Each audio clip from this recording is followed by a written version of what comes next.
UN Ambassador Nikki Haley surprised almost everybody in Washington yesterday by announcing her resignation. She can keep a secret, we learned that. Ever since, there's been a lot of talk about who ought to replace her. And one of the names we've heard most is that of Dina Powell. She served as a White House advisor until the beginning of this year. Powell seems like a nice person. Lots of people like her. Is she the right person for the job? That's the question. Well, she's worked on behalf of virtually every idea that President Trump ran against in his 2016 campaign. Trump, you'll remember, said it was time for America to act on its own behalf for once internationally and to avoid pointless and counterproductive wars. Are those Dina Powell's views? They are not.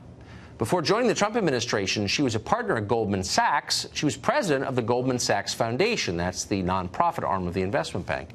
While there, she worked extensively with another famous foundation, the Clinton Foundation, and they worked together on various goals that most Trump voters would find repugnant.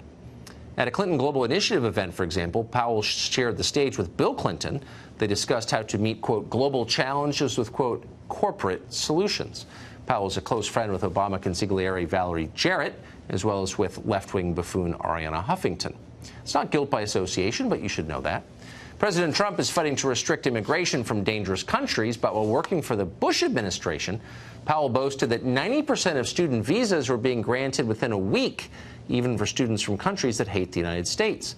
She also once said that a major flaw in American diplomacy to the Islamic world is that we talk too much and we need to, quote, listen more. Doesn't make her a bad person. It does make her exactly the sort of person George W. Bush might appoint as UN ambassador. And in this context, that's not a compliment.